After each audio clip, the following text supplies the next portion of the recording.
Promotional consideration paid for by the following. Are you tired of your couches getting ruined? Oh, Grandpa. I made tinkles again. If you've got old people cluttering up your home, why not send them to Musty Pines? We'll help bring back dignity, and we promise it will be the best 3 months of their lives. They'll enjoy bingo, complaining, mumbling incoherently, skinny dipping, and organ donation. And once a month, it's our famous Lucky Dip medication switching night. Musty Pines is located at a luxurious location overlooking Vice City's state-of-the-art sanitation facilities. You can still visit your old people, but now you have the comfort of knowing you don't have to. After they pass on to something better, guaranteed in 3 months or less, you can start enjoying their money. Finally, you can have quality family time again. Musty Pines. Now, you don't have to say goodbye. Drive-through service also available. Shut up and sit down.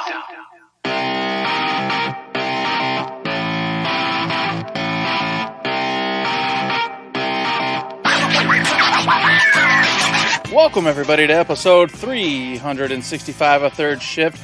I am one of your hosts, Mr. Eric, and of course, as you very well know, there's another individual here, because they're always here, almost always, pretty much always. It's the Inglorious Bastard himself, the man, the myth, the legend, the man who might be going to the stars, into space. Who knows? Will we see him again next week, or is he going to be gone forever? I don't know. It's up in the air for sure. You know what I mean? That's Mr. Matt. He's here today with me.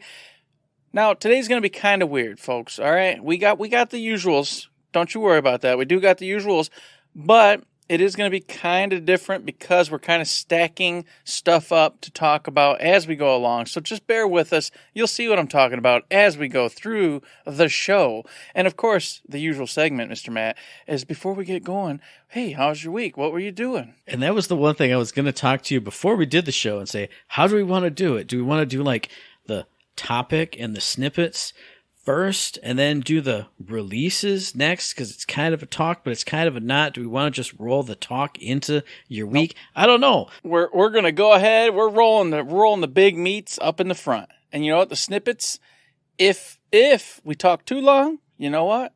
They'll just be quick snippets like they're supposed to be. And if we talk short, guess what? We'll talk more at length about them. We'll have a great time. No matter what, we got a lot to talk about. So, Mr. Matt, let's get started. What was the week like? What'd you do? If you asked me before I opened the show notes what I did over the weekend, the answer would be, I have no clue. I have absolutely no idea. And I opened the show notes and I went, oh yeah, there were 2 big wrestling events over the weekend. Saturday night was WWE Payback. Sunday night was AEW All Out. Both great shows. Good matches, good performers, all the good stuff. AEW All Out, I think, it exceeded expectations. Because literally last week, which I don't think I mentioned on the show, was All In, their giant show in London. And they were like, oh yeah, actually our Chicago show, which always happens around this time, is next week too. And I went, how are you going to build to that? They built to it pretty well. And then the matches were just great stuff. They always have amazing matches. And Miro versus Hobbs, the meat match, meat forever. It was great. It was a great moment, a great show overall. Just fun wrestling times. Everybody knows I love wrestling. 2 big events, bam, bam, back to back. Both great in different ways. Enjoyed it a lot. Now on to the video game front. Oh, speaking of enjoy it a lot, Spider-Man Remastered. I finished it. Well, I think I finished the main game last week. Finished all the DLCs. I'm ready for Spider-Man 2, which apparently, according to Twitter, is only like 43 days away. So I'm ready, right in the right time. I'm primed. And I went, okay, you got that. What's another game you got to start playing? You got to start doing? You got to start playing Sea of Stars. And I dove in, and I went, oh, man, look at them graphics. Oh, man, look at that sound. Oh, man, look at this battle system. And then I played more and more and more and more and more. And according to my PlayStation clock, I am 11 hours into this game. And I don't know if I like it. And I don't want to say, like, oh, man, it's a bad game or anything's wrong with it. But it's just not clicking with me. Like, the battle system's fun. I enjoy it. But everything in between it, it's just kind of, I'm just kind of going through it. I'm just, hey, we're just on an adventure. Okay, we got to go fight that guy. All right, we fought that guy. All right, let's come on over here. Here's the big inciting incident. Oh, no. All right, well, What are we going to do after that? Oh, let's kind of go around and hoodly-do. I don't know. It feels too, just for me right now, for connection with me, a lot of it feels too lighthearted. Like I wanted it to start getting serious, and it did, but it didn't. So I don't know. There's nothing I could say that's wrong with it. It looks great. It sounds great. It plays great. The boss mechanics are pretty fun. I enjoy the characters themselves, but it's just not gripping me. It's just not hanging on to me. And I don't know why. I can't specify why other than just that lighthearted tone. But we've played other games like that, like the Lunar games, which are great. Those are lighthearted too. I don't know. I like it, but I don't. But a game that I do like, that I'm really liking. Oh, I didn't expect to like it as much, but I'm so happy that I am. It's Starfield. And I've been playing that. I'm 7 hours into it, according to my game save that I just checked before we got here on the show. And oh, baby, I'm loving it. It's so much fun. I guess I'll talk about it in the releases. I don't know. That's how we're going to do it. That's how we'll do it. But man, woo, I can't go into specifics, but it's just so much fun. I'm loving every second of it. And that's it. That's all. I'm keeping it short this week because we got big stuff to talk about coming up next. Eric, how was your week this week? Well, by gosh golly, in the real life, I went down south to Ohio visiting some family. We had a great time. We were going to Kings Island every day. We were riding a lot of roller coasters, having a good time. It was hotter than hell, though, mind you. The humidity and the heat itself just blazing. Almost unbearable at some points. It was crazy. I looked like I was some kind of psychopath while I was at Kings Island. And I'm talking about, I'm there at 9:30 in the morning, trying to just get in the morning, get in some rides, and get the hell out. Even then, I'm sweating buckets. Because if y'all know the stories over the years, I sweat from my head. So I'm over here just pouring down off my head. And I'm looking around, and I've said this before, but nobody else is doing this. Why do I have this curse of sweating from my head that nobody else apparently has? Everybody's hot. You can see it. Everybody's, fanning themselves, doing this and that. But they look like normal human beings. I have literal rivers of water, sweat, dripping down my head, falling onto my shoulders and off to the ground, dripping off my nose. I look like I'm about to die. I don't understand why I've been cursed with this. It bugs me. I hate it. But that is what I look like. And, of course, my girls, they love to, oh, Daddy, you look crazy, wee. So, they love to keep pointing it out as we're, in line for these coasters and getting stuff done. So it's a bummer. That part's a bummer. But the rides were great. The kids loved it. We had a good time with it. Visiting families, always, hoot and holler. Then, of course, while I was there, I played a little game too, Matt. All right? And it was called Destiny 2. Yes, indeed. So I got back in, my brother-in-law, whom I'm visiting, is, big Destiny head now. I'm the one who got him into the game in the first place, which is kind of funny how he's still the crazy Destiny head, and I've kind of fallen out, and I just kind of drift along and do stuff, but never really get back into it. So he convinced me to get this one, because Crota's End Braid apparently come out, new season, all the stuff. So I got in there, and I played a little bit, did some intro missions, and I'm like, yeah, this is fun, I enjoyed this. I already know the outcome of how everything's going to go, because I always complain about it every season when this happens. So that was one of the games I played. And the only other game I played while I was, down there was a little game called Sea of Stars. Now, Matt just told you, he said, everything's great. You're right, Matt. The music's great. Graphics, fantastic. Everything else, just fantastic. Right up everyone's old school RPG alley. Matt, apparently, is not liking the late school story. For me, clicking. Just clicking. This is exactly what I wanted. Just a lighthearted, just adventure, romp. There's nothing serious. And even when there is, it's not, because the game just presents everything so, just lighthearted and fluffy. And I'm digging it. I'm in the mood for that. I feel like I'm just there. I'm like, you know what? Let's have fun. I don't care about this. I don't care about that. I don't need my brother to be dead and my girlfriend to be murdered. I don't need any of that right now. Real life is depressing enough at the moment. Let's have this fun. Let's go on this lighthearted adventure. These two Solstice warriors having a good time, learning who they are and what they want to be. And I'm not quite as far as Matt. I'm a little bit before he is. I know it's about to happen. I already, can guess what the big catastrophic thing's going to be and what happens with it. But I had a moment. And the game so far, real easy. I haven't had any issues. Been kind of smoking through it. But I got to this necromancer boss. And she just smoked me. Absolutely, completely smoked me. And I went, what the hell just happened? I haven't even paid attention to this game up to this point. Just smoking through rounds, not even paying attention. And I got rocked. So I'm like, I don't know if I probably just didn't pay attention to what I should have been doing. Was just, assuming it was going to be an easy round and wasn't killing what I needed to kill. Because if you don't know this, you know the boss. It's got a flesh bag and a bone bag, I think, or whatever. And it creates things out of it. And it creates things. Well, I wasn't killing those 2 bags. So the enemies were spawning, and it got out of control, and she kept doing this acid rain or whatever the hell it was. Yeah. Next thing you know, I got wrecked. So I went, oh, okay. Well, maybe I should actually pay, some attention to what the hell I'm doing. So I'm sure I'll beat it the next time I play it. But at that point, I turned it off, and that's where I was when I stopped. So you said it. It's super easy. And when it's super easy and super lighthearted, my brain just kind of switches off. And I felt like that's what I was doing. I didn't have problems with the boss, but like every battle I go through, I never heal myself. I just go, okay, whatever. And I roll up into the next battle with all 3 characters in the red zone. And I just go, oh, whatever. Oh, he dropped. Oh, she dropped. Okay. Well, now I'll use a heal on myself. And I do love and appreciate that the KO status isn't like a permanent thing. You don't have to use an item. It's like a 2-turn thing, I think it is. Yeah, it's 2 turns, and then like if you get down to more, it adds on more stars. But I do love that. But at the same time, it makes it not a problem. I go into so many battles, and he's almost dead. Oh, they're going to go for him. Bloop, they did. Okay. Oh, well.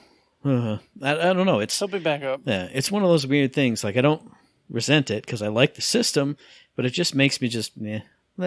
I don't know. It's bizarre. I don't know why I'm not connecting with it because that system sounds cool, but at the same time, it makes combat not mean anything to me in my brain. You know what I mean? I don't know. Well, that's what I was thinking at first, but like I said, I just got smoked by this boss because I wasn't paying attention and doing what they wanted me to do.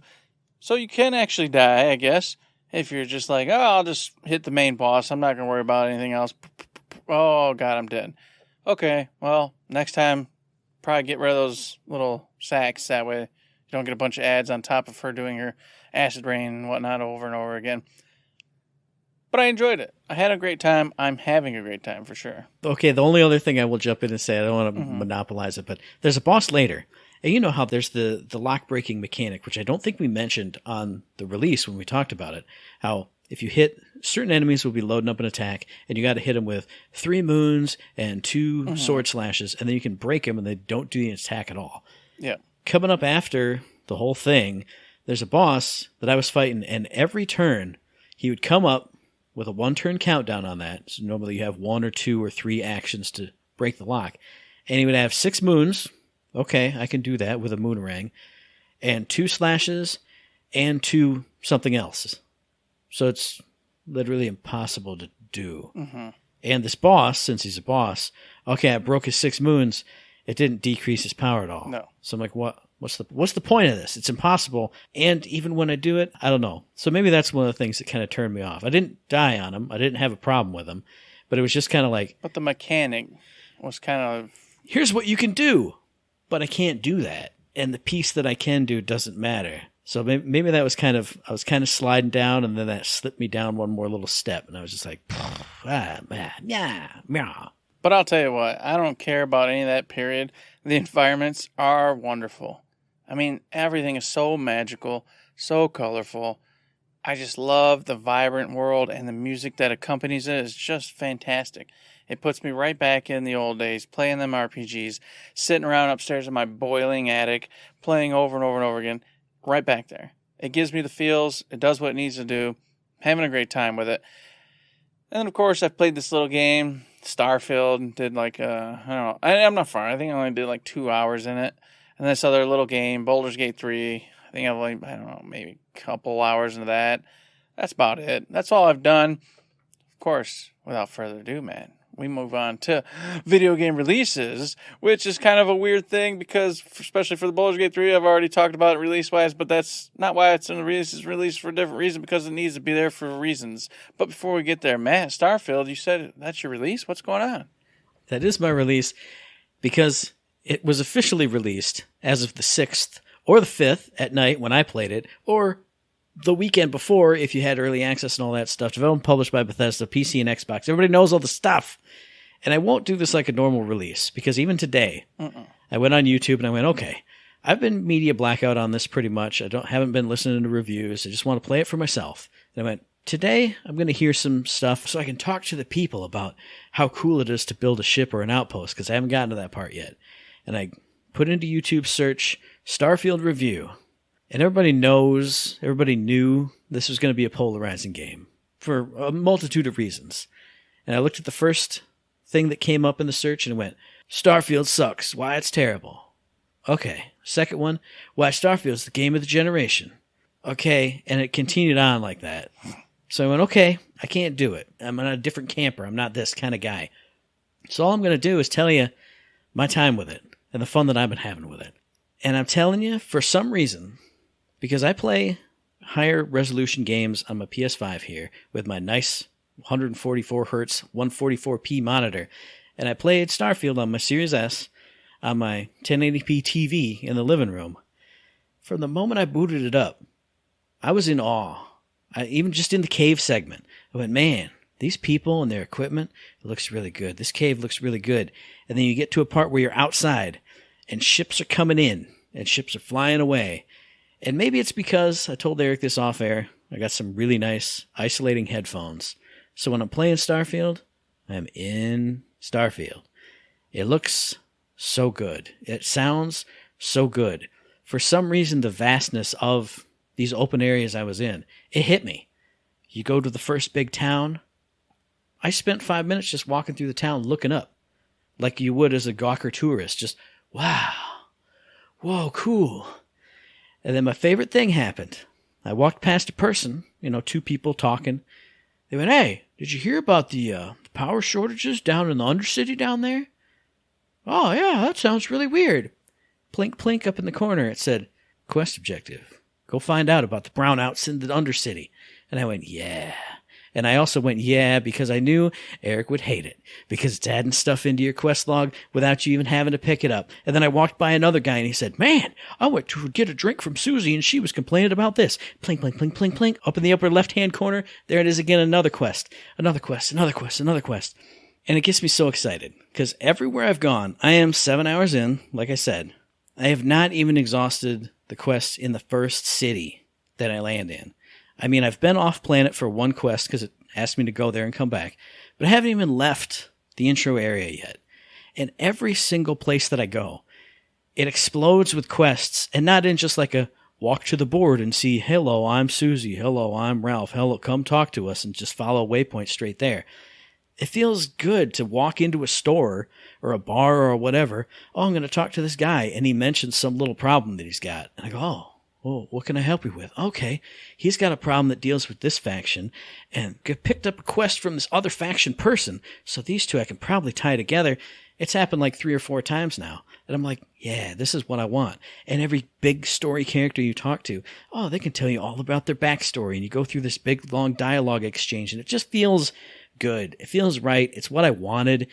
I can't wait to get to the part where I'm going to other different planets and experiencing their cities and their quests and their things and building up my ship and putting outposts down, because I haven't even done much. I haven't even had any combat outside of the first segment where you go and do the Crimson Raider thing or whatever they're called, the Crimson Fleet thing. Mm-hmm. And because of the backstory and the traits that I got, I talked my way out of that, which was a ton of fun, instead of having to do the shooting, even though I thought the shooting felt pretty good.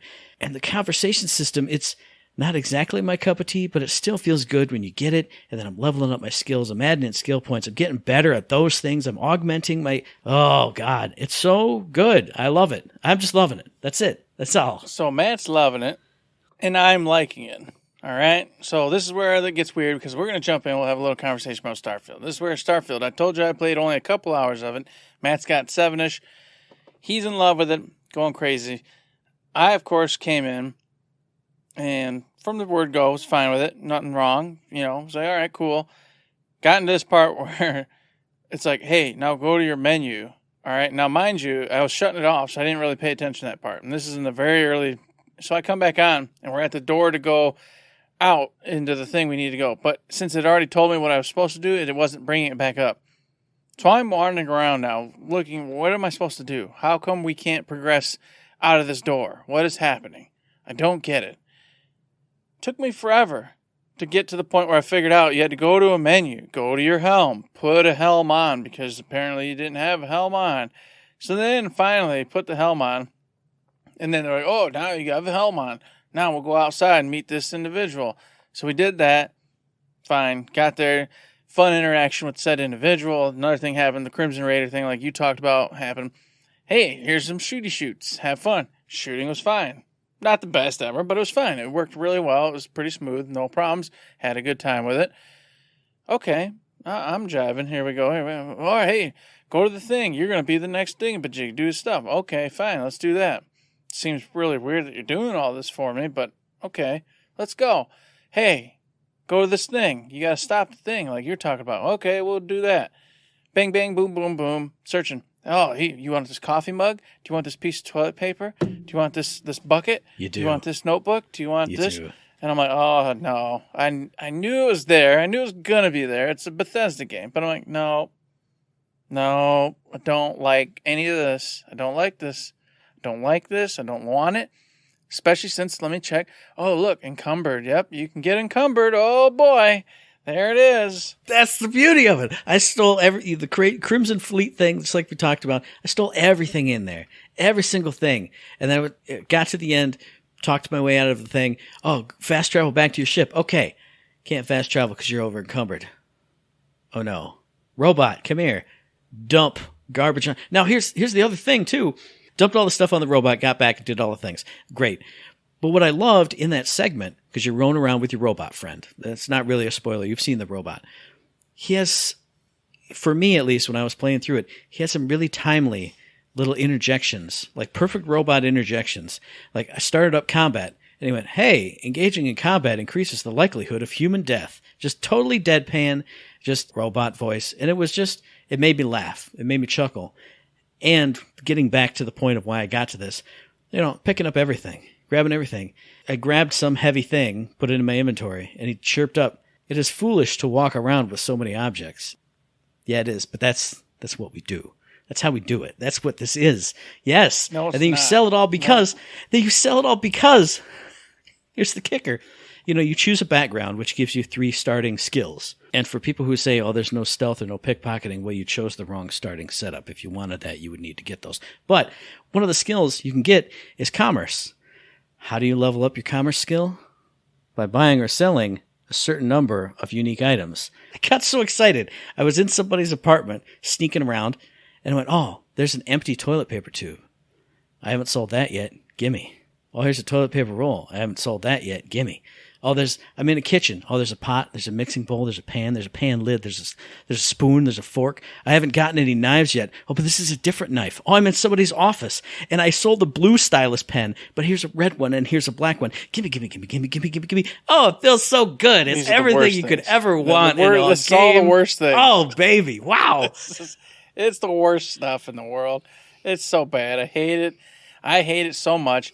Oh, hey, guess what? You've got this Genshel gun, but it's got the silencer on it. Oh, that's cool. Oh, but now there's a submachine gun that you could pick up. Well, I can't because it may be encumbered, so which one do I want? I got to leave one behind. Oh, you picked up too much ammo. You're encumbered. Well, I guess I'm ditching these 2 guns, and guess I'm going to drop all these things I randomly grabbed.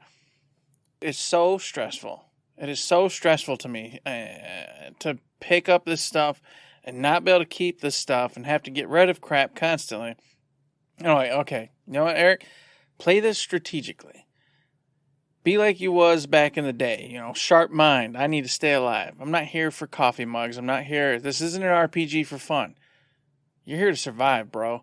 You need ammo, and you need some couple cool weapons to keep your butt alive. So, going into that mode, I did better. Because I started ignoring everything. I didn't grab shit. I left it all on the tables, left it all on the things, went, nope, none of this matters. I don't care about it. I understand everybody collects these coffee mugs and sells them for money and does this and does that, getting all these credits to do stuff. I don't care. I can't play it that way. I have to focus. It was much better for me. Then I kept running out of ammo. I'm tired of running out of ammo. This is irritating because the menu system is so clunky. you go in the menu system, then you got to hold down, and you got to click the button, then you got to go to the weapon, then you got to equip said weapon, put the weapon on. Don't get me started on the map thing. The map thing, I think I'm like stalling out, so I'm like, let's go to the star map. Click, click, click, click. Why is it just not moving? Click, click, click, click, click, click. All of a sudden, I'm like 3 maps deep into the map system because I'm being anxious and not being patient. But anywho's, all right. You know what we'll do? We'll go melee. Dude had an axe. So I went, you know what? Pick up that axe. Let's just go melee. Let's go nuts, Eric. You know, that's what we'll do. I was having a great time. I was just axing people down. Don't you shoot me all you want. Because it was pretty generous, you know, getting hit. And, you know, the med kits you can find, they're all over the place. So I wasn't really having any trouble with that. All of a sudden, I'm having a good time. I don't need your stupid ammo. I don't need no guns. I'm just going to axe everybody to death. You know what? I'll get big swords later in the game, whatever it is, laser beam swords. I'm sure there's a laser sword somewhere, and I'll get that. Happy again, having a good time. Then I get to the guy you're talking about, Matt. Let's have a conversation. I won that conversation. Didn't have to fight him, didn't do it. I have no flipping clue how, though. It was, here, I'll just choose this one. Yeah, you're really convincing me. And I'm like, okay, that's cool.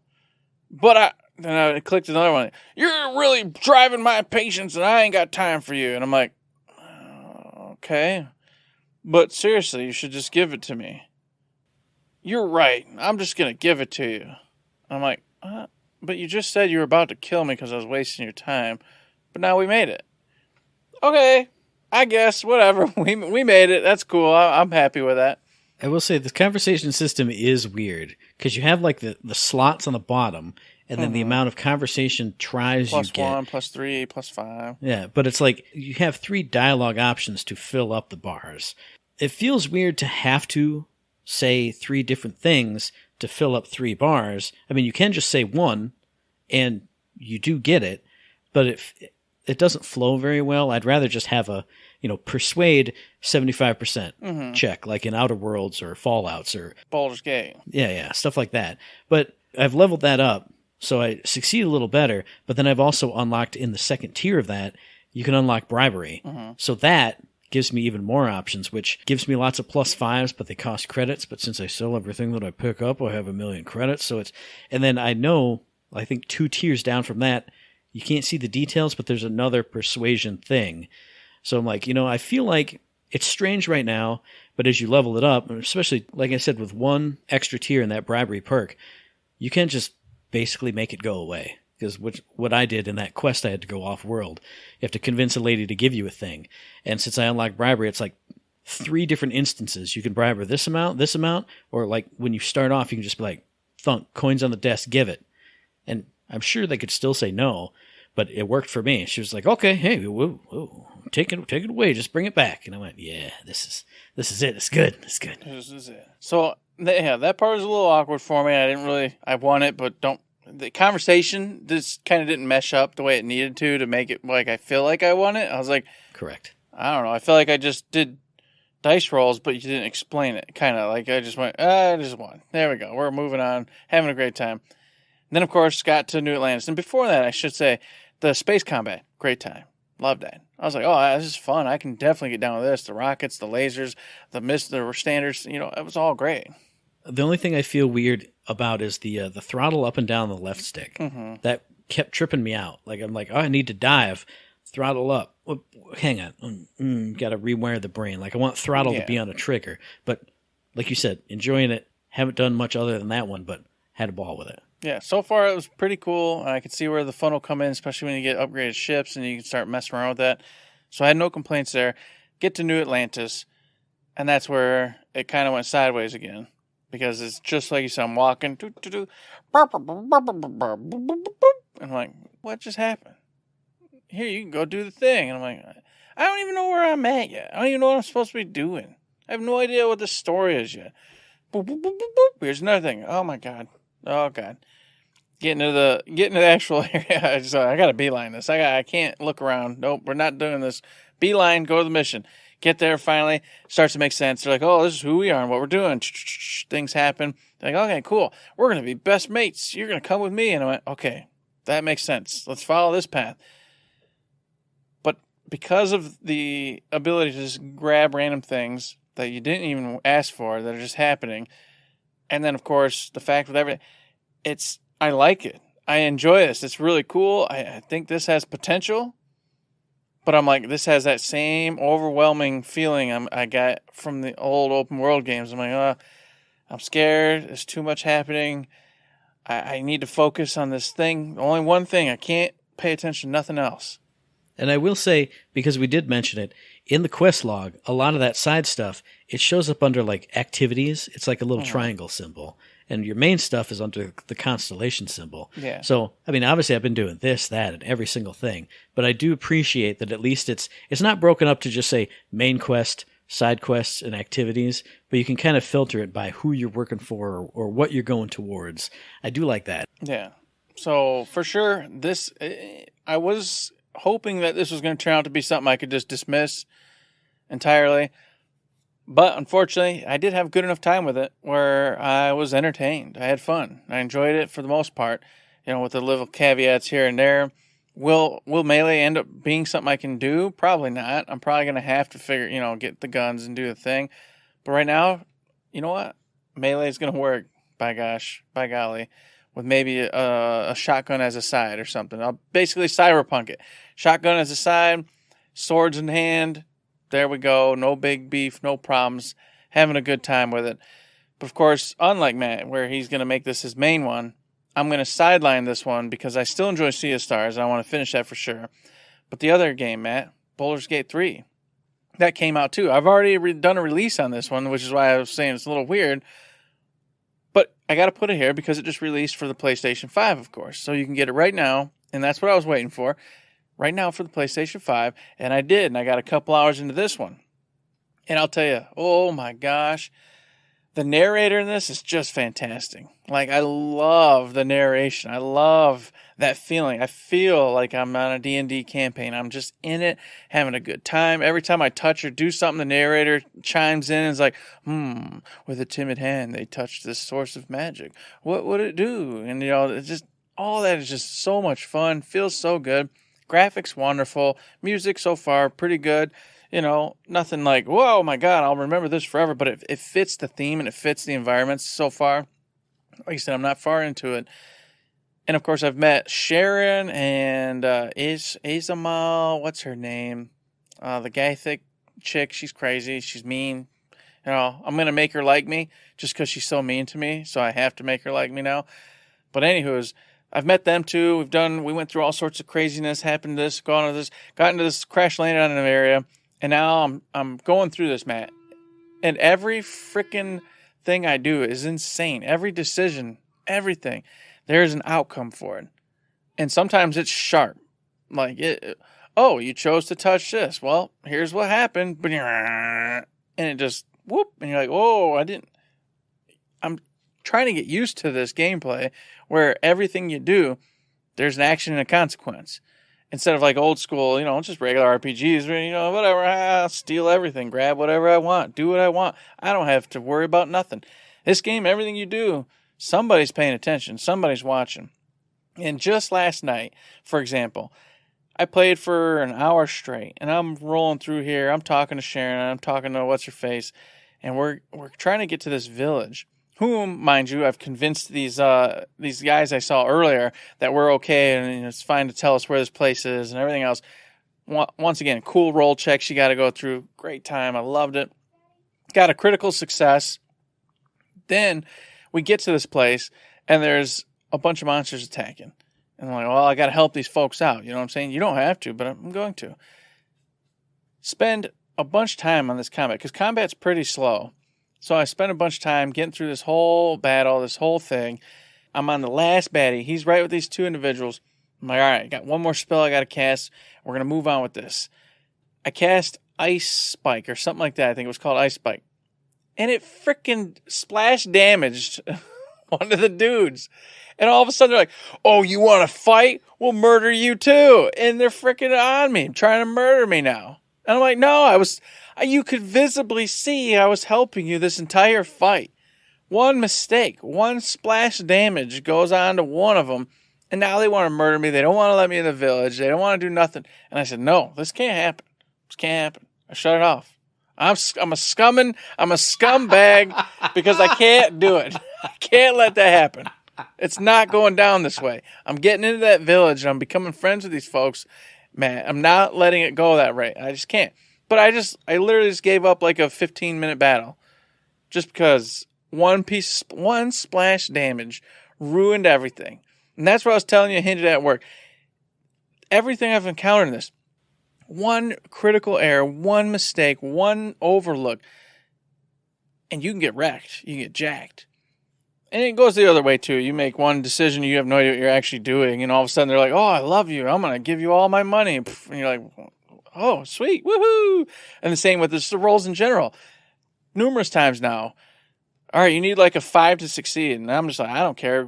You get my advantages, too. I'll just bust critical success. And they're like, here, you can just have my armor. And I'm like, yes, all right. And it feels so good when you get it. And then the opposite of that, though. You need like an 8 to succeed. I'll be fine. 8, boop, roll 4, fail. Now you're fighting these 3 dudes at once. Oh, man. Can I just do this over, maybe? No, you can't. If you do everything over, you're never playing this game all the way through. You can't. You have to just accept the fact that rolls are going to go good, rolls are going to go bad, choices are going to get made. But in this one, like I just told you about, I'm like, I can't do this. This town, it's hitting home. I'm about to have this town against me for no reason, and it feels too close to an old game I played a long time ago where I was a hero of the town, and then they hated me and kicked me out, and I don't want it to happen. But it's been great. I've loved it. And, of course, talking to these characters, already there's, like, so much mystery going on, Matt, where, like, why do you have – this is a real easy one. It's super beginning. Sharon, she has like this object she keeps, hiding from you and like grabbing up when you meet her, and there's options you could try to pry and see what it is and make her tell you. Do all, and I'm trying to play the cool guy though. I'm like, I don't know, obviously I can see you're trying to like keep this down low. I'm not going to bring it up. Is that going to bite me in the butt later? Probably is. But for right now, I'm trying to play it cool, and it's these early decisions that are going to lead to something either really good for me, bad for me, who the hell knows. But I love that. I love the fact that this already, just in the beginning 2 hours of this game, there's stuff happening and relationships I'm building with these two ladies that I'm like, I'm going to see this later on. And the fact that with Sharon, I don't know how it goes in any other timeline, but you don't even have to save her. She's literally in the thing, and it's like, do you want to just leave her, or do you want to save her, or do you want to talk to the other one about saving her? Which turns out she wants her just to die and doesn't give a crap. But I learned that later. But at the time, I was like, no, of course we're going to save her. Why would I leave her behind? But it's the whole thing. And then all of a sudden, she'll remember this. But, that usual Mass Effect, she's going to remember this. And then she's going to remember that. And like, oh, my God, it's all building up. Oh, for better or for worse, they're either liking me or hating me. Here we go. And I wish I could speak to Baldur's Gate 3 because I've been looking forward to it so much, and now it's here, and I literally own it because I pre-ordered it. But now there's too much. Maybe I'll bounce between Starfield and Baldur's Gate 3, but it feels like I can't do it because they're both similar and they're both big in many ways. Because dialing back to my Starfield for a bit, I've started becoming a save scummer too. All right, I know I'm working with this crew, so I'm going to get into their back area here. But there's a guard standing right there behind a authorized personnel only door. Okay, well I should be good. Save. Go in. Okay, fine. The lady I had to go talk to. All right, well, I just got bribed, but I don't want to spend credits. I need my money. Let's try and do the persuasion game. It didn't work. Oh, now I can't talk to her anymore. I have to steal. And I have a companion that doesn't like stealing. Reload to the autosave, which is before I landed on the planet. That's fine. Here, bribe. Why I win? I'm never that guy, but it's turning me into that guy because everything's got to be just the way I want it. It's got to be. It's got to be right. It's got to be good. The story's got to work. It's got to work. And now that's where I don't know whether I draw the line or not. Do I draw the line at situations? Maybe I'll save scum. Like that just happened. Like that was completely accidental. I didn't mean for that to happen. Right. But for like conversations and things I say to my teammates and let that stand because I'm saying what I would say. You got to deal with what you'd say. Yeah. I feel like maybe I'm not cheating by doing that. but I didn't want to hit the other person with my incidental damage and cause that. So it's like, that's not fair. I didn't know that was a thing that could happen. Oh, now I'll be more careful and I won't hit him.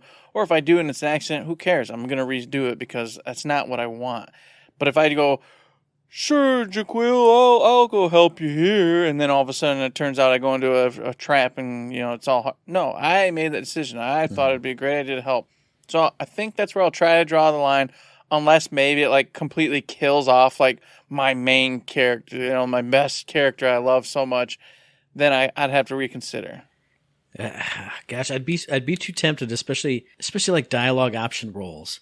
When I'm putting on my advantages that give me, say, a +7, I need a 9, and I still rolled a 1. Like come on, like how could you really? How could you not just be like, well, my last autosave was 15 minutes ago, but come on. I could for sure succeed and get the answer I wanted and keep moving with this narrative. I could say exactly what I wanted and get the result that I wanted. Mm-hmm. Oh man, it's tough. It's tough. I don't say it's bad to save scum. That's the way you want to play, and maybe I'll end up that way completely. We'll see. We'll see how the story goes because I definitely want to have my story, but I do want there to be some of that mystery and just not knowing what's going to happen next. And sometimes things turn for the worse or turn for the better. I want that mystery and that fun that goes with it. So I'll probably try to play a hybrid game of it. But that's the game I'm going to stick to for now. I already told Matt prior, though, I worry about both of these games, to be honest with you, because they're so large, they're so big. And I don't know if I'll make it through either or all the way through because they're two games I don't typically play.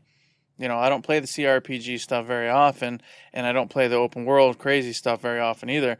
So it's like, well, they're both great and they're both fun and I'm enjoying them, but these aren't typically my big go-tos.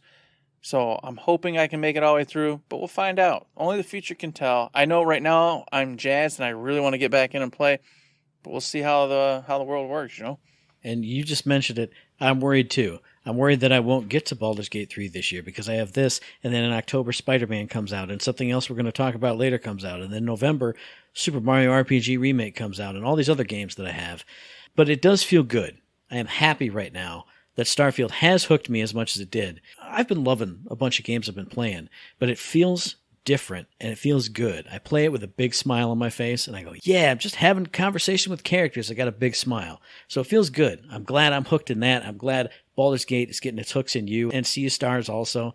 It's a good time to be a third shift video gamer. You know what I'm saying? Ooh, indeed it is. And then, of course, you want more good times. Well, Gearbox said, hey, I got you back. We're going to release Borderlands Pandora's Box, and it's got pretty much everything except for Borderlands Wonderlands in it. It's got pre-sequel 1, 2, 3, the whole 9 yards, the new tales from the Borderlands in it, all there, and all the DLCs, man. Yep. And of course, it was $159, but for a limited time only, unspecified how long. It's only $59.99. Am I right on that? I didn't see that it was supposed to be $159, but yeah. I did see it's cheaper than a regular game would be, and you get an infinite amount of content here. Not infinite, but basically an infinite amount of content. I mean, we talked about it when it was a rumor. It's a great deal, especially if you get it for that $59.99 price tag. There's nothing else to say. It's great. It's a good deal. If you're missing out on some of the Borderlands games, there's no reason you shouldn't pick this up because you're getting all of them in one big kick, one big go. And then, of course, on top of that all, I don't know exactly how it works, so make sure you go research this yourself. But if you own one or a certain amount of those titles already, you get a discount. And you only have to pay like a percentage of that to get this package. I think it's like $30-something or something like that. So that's pretty cool too. That's got to be like on Steam or on other similar things, right? Because there's no way PlayStation Network is going to let you do that. Yeah, I don't know if it's for everything or just PC. Like I said, you're going to have to research that yourself. I didn't go check it out. I just saw it like a glimpse sometime today, and I was like, well, that's really cool, and that's a great thing to do. So make sure you check that out if you're interested, because you might actually get it even cheaper if you already own some of those titles. But yeah, pretty damn cool, right?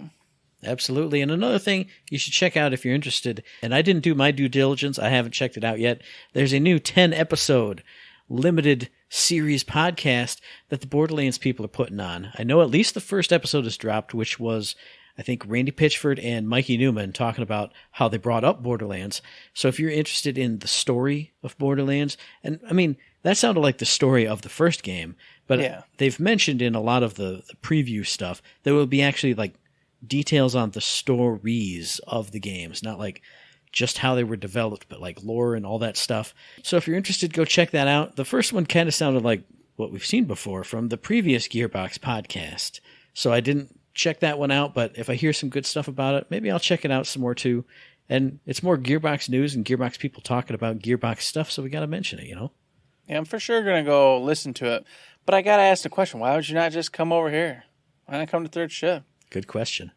We'll talk to you about it. We'll put on a whole thing. We'll have a great time.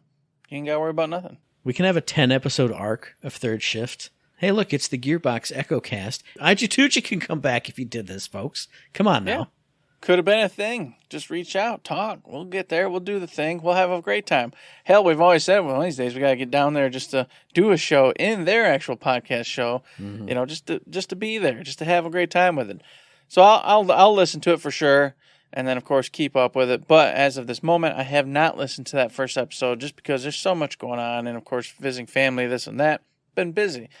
So, and, of course, sticking with the Gearbox, this is a bit of unfortunate news, actually. And we're going to have a topic on this at some other time, not today. Because Embracer, as you all know, bought up Gearbox. They bought up a whole bunch of folks, in fact. And we just learned that due to the fact that the agreement with the Saudi Arabian folks didn't go through, Embracer didn't get that huge, big, multi-billion-dollar chunk that they were supposed to get to finance them through the next few years. They came out and said, hey, look, we didn't get it. It didn't come out the way we wanted it to. We're now going to have to do some shifting and moving of pieces and assets, which, of course, if you don't know, that means layoffs. That means shutting down studios. That means this and that. Gearbox Publishing got hit. I don't know the exact specs on it, but they went ahead and laid off several folks from the Gearbox Publishing team, which to me is insane and weird. Because the Gearbox side has been putting out products. It's been putting out games. It is probably one of your safest, most structured developers you've got in your lineup.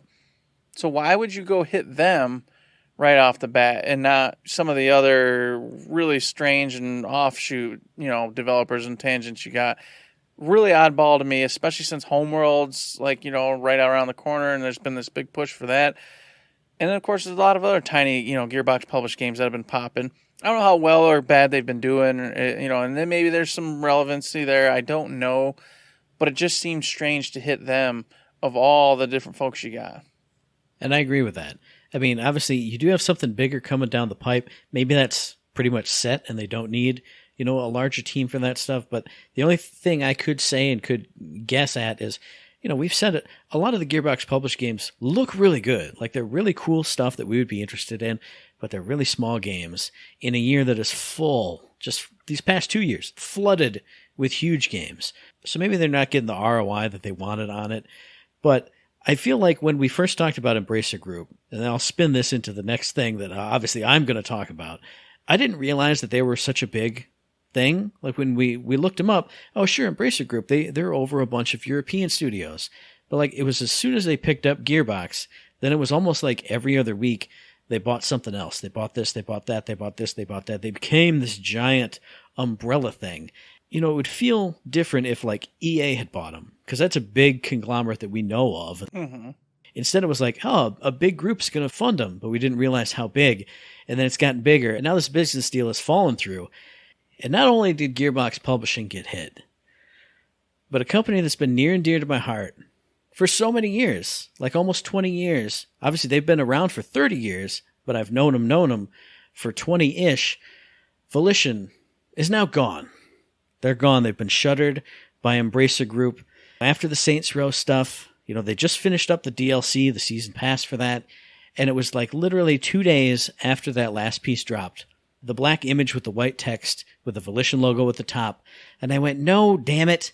And granted, they weren't around. They were underneath Gearbox, from the last restructuring. Mm-hmm.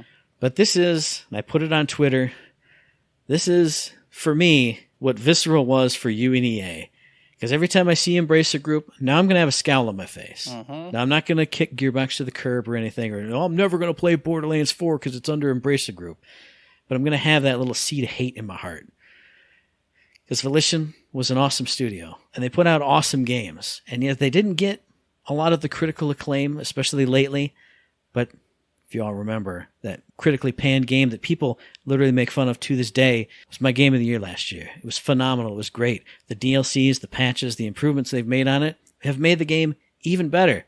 And now, what's your reward for it? Go sit on a park bench, everybody. Everybody. This sucks. Yeah, it's a complete shame, and it leads into a bunch of other problems. Like I said, we'll make a topic out of this someday, but if Embracer keeps on hemorrhaging and they can't hold it together, and they just completely shut down, go to the moon, and it's all over. I mean, already Volition's gone. What happens with Saints Row? Does that IP ever get seen again by anything or anyone? Maybe, maybe not. If they don't give it to somebody else, it could die forever. And they hold the keys, Matt, to Legacy of Kain. That could just go away and never be. They could say, nope, we'll just take it with us into the grave, and you'll never see a Legacy of Kain game again. Will you ever anyway? Probably no. But this will for sure go, and you won't. It's dead. All these IPs are dead and gone. Do I think that'll happen to Gearbox? No, Gearbox will just jump ship and become their own entity again.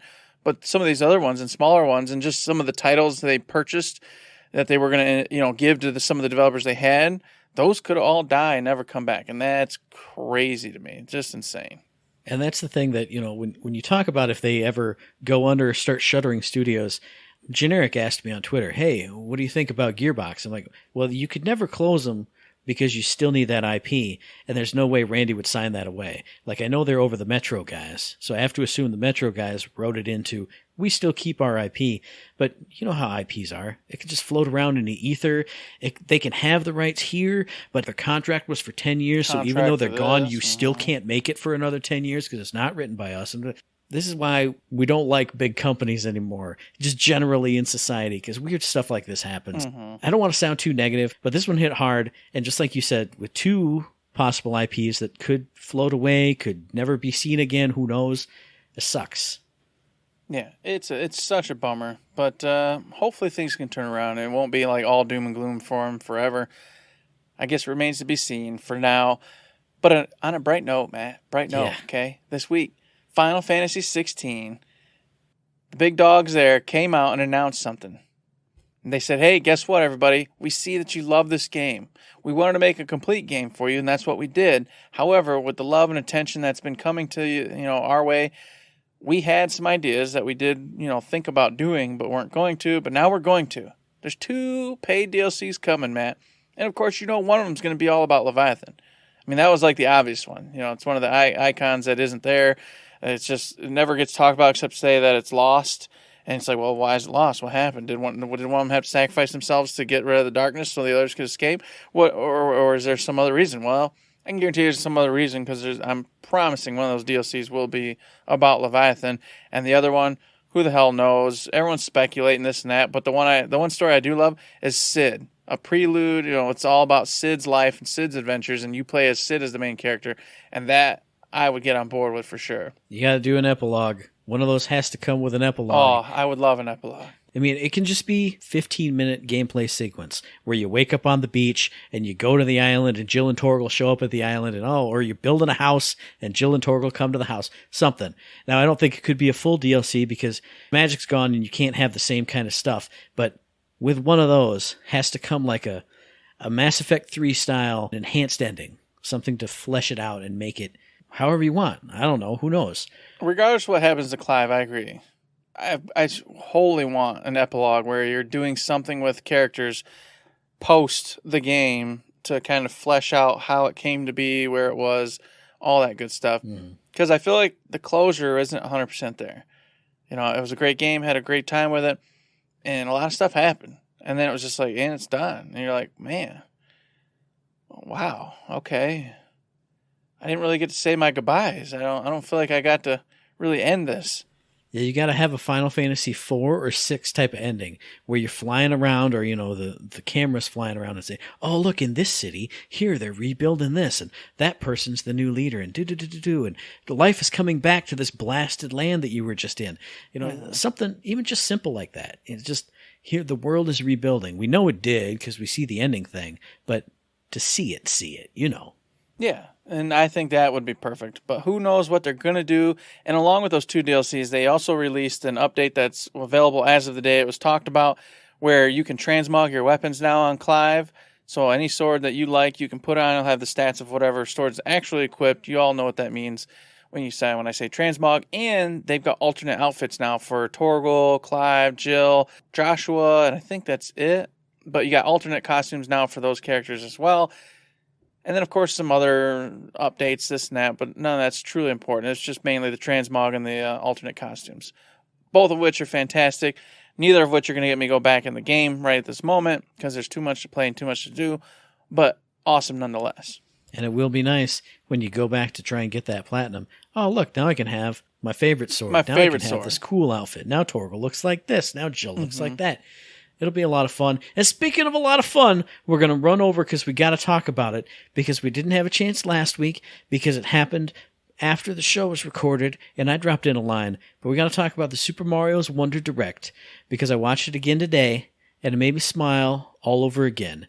Everything about this, I'm excited for. Everything.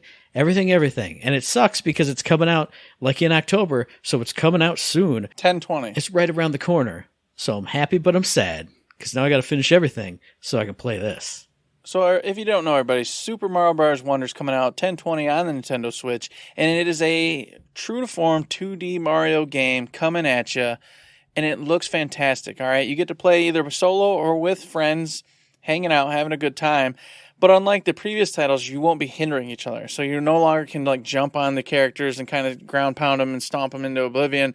It acts like they aren't there when you're jumping around now, so you don't have to worry about that. And on top of that, you now also don't have to worry about perks. So each character acts the exact same in this one.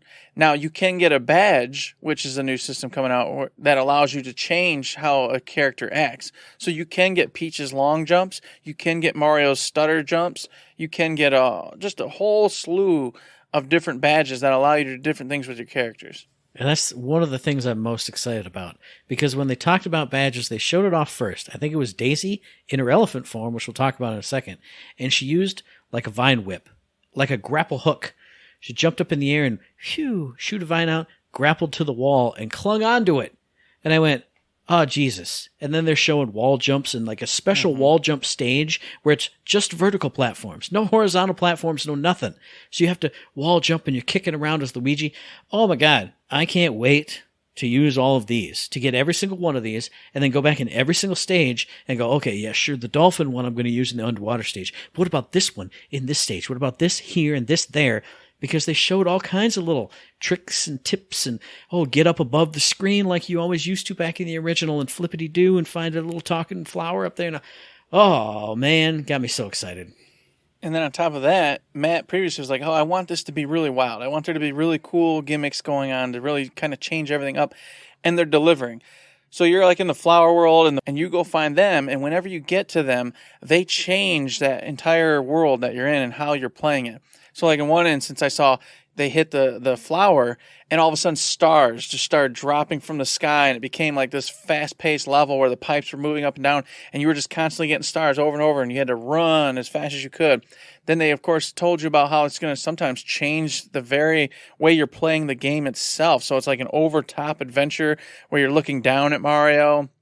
All sorts of different cool, fun gimmicks and ways to play the game. Every time you get one of these stars, that's exciting. And you don't know what you're going to get. At least I assume that because I haven't played it yet myself, but I assume each time it's going to be a surprise as to what the heck's going on and how it's going to play out. And that's awesome because that's exactly what you were asking for. It's exactly what I thought would be pretty cool too, is just to get a new way to play. Absolutely. And just the variations on it. Like the first what we saw was, the pipes are acting kind of weird and this is kind of this. But then you see Mario blow up like a balloon and now you're playing like a floaty balloon through the stars type of game. Now he's turning into a Goomba. Now he's turning into like a spiked ball and you're rolling around using momentum physics. The top-down like over-the-top perspective, the Diablo-type perspective, is what completely blew my mind. Like, seeing Luigi running around obviously we've seen him run in a 3D world before, but going from 2D to 3D in the same, like, exact experience, it was awesome. I know we've seen that from Odyssey, but that was 3D into 2D, which is different. Mm-hmm. But now oh man, it was so good. The power-ups too, I loved. Yeah, the new power-ups. We talked about the elephant, which is kind of like the big overpower version. But what I loved was, as soon as you go in the water, you see his trunk fill up with water. And they showed a little bit of stuff. Oh, carry it over here and spray to put the fire out. But I'm like, that's going to unlock so many damn secrets. The bubble form looked cool. You can go all bubble bobble. But then, to unlock more secrets, you can bounce off the bubbles. So shoot a bubble, let it float up, do a weird jumpy spin jump, hop off of that, up off the screen again. Same thing with the drill. Use the drill to butt stomp down, drill onto the ground. But then also, if you have the drill, because it's a drill hat, just jump up into the ceiling. Mm-hmm. And now you can roll around under the ground in the ceiling in the drill hat. Almost everything they showed, it was like, I can't wait to go off the screen and find every single thing in this entire game. I'm going to be bubbling like through the whole stage. I'm just going to stop and shoot a bubble and try and jump up. Is there something up there? Is there something up there? Every time I got a drill, I'm going to drill down and find a way around, drill up and find a way through. It's great. And then taking a note out of Donkey Kong Tropical Freeze, they added in Yoshi in this one, who's like your cheat character. So if you want just an easy time where you're not going to die as often, only thing that can kill Yoshi is like the pits and spikes. Other than that, he flutters around with his typical Yoshi kick, does his little fluttering. He doesn't die, doesn't take damage. You're not going to have to worry about anything. All you got to do is have a great time. And then, of course, if you want to backpack somebody, you can have them hop onto Yoshi, and then you can just carry them through the hardest parts and whatnot. So this is great for, like, kid, if you want to play with your kids. You just go as Yoshi, let them do whoever they want to, and then you can kind of backpack them along, and you don't got to worry about really dying anymore either. So you can just experience this game, have a great time, and not worry about, the struggle of the levels being difficult or, anything like that. And two other mechanics that also support that. They showed as you're on the world map, you normally go from area to area, boom, boom, boom, doing the stages in order. But then they hit a spot where the stages were this wide open zone. And you just run freely through it. Oh, man, I tried the first one, and there was a lot of caterpillars. I couldn't get it. It was really hard. Oh, since you're in the wide open zone, just walk to the next one. Just go to the next one in order. Just do it whatever order you want. And at the end of it, it was like you have to have this many seeds to unlock and then go back, continuing through the world map. So, in theory, you probably don't even need to clear all those stages. Just get enough to open up the end stage and keep moving. And you're talking about playing co-op. You're talking about playing online. When you're playing co-op and you die, if your friend or partner is still alive, you turn into a ghost. If they touch you, you come right back to life. And it works in online because you see the shadows of other real players. And they can put standees up, so right before a hard jump, you fall in the lava, you die, you turn into a ghost, you touch the standee, you're back. Wow, it's crazy, it's nuts. Yeah, it's a lot of fun, and just the interaction online was a very big surprise to me. I didn't think it was going to happen at all. There was all this speculation that they weren't going to do it, and I would have believed it. And Nintendo does weird things, but this pulled through, and it really sounds like fun. So how I'm going to play, I'm doing the level myself, but there can be other people in there doing, shadowing, doing their own thing. But like you said, they can help me out if they see me in trouble, or I can just ignore them, and they can ignore me, and we just go on about our own adventure. It's a win-win, really, to me. So I can't wait. I'm definitely in. Can't wait to play this one. It looks truly fantastic and awesome. And last thing on the online bit, you have the little heart rating, so if you're helping out people, you get more hearts.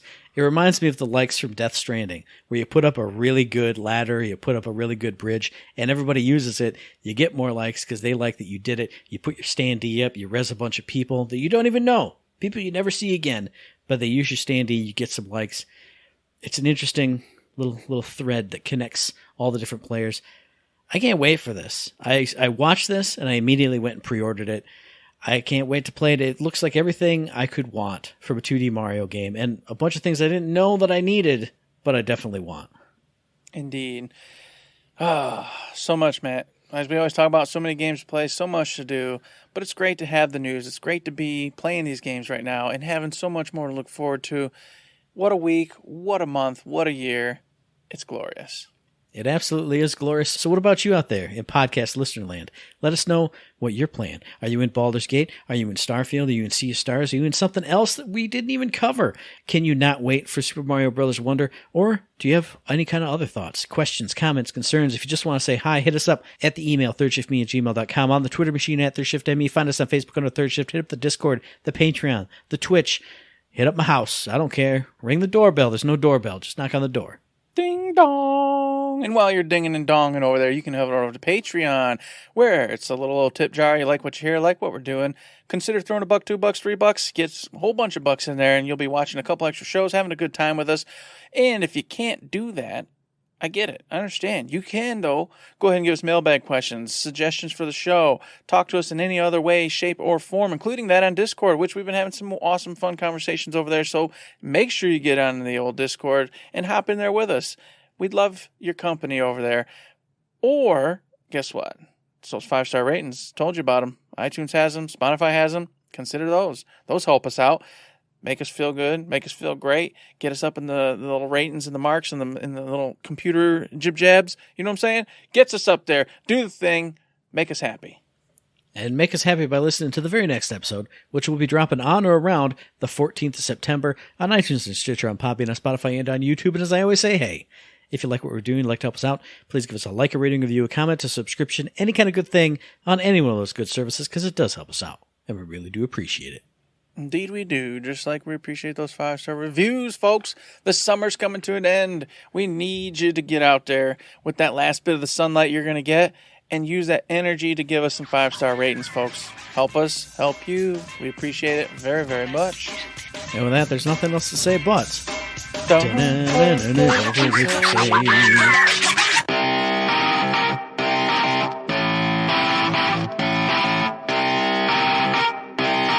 Shut up and sit down.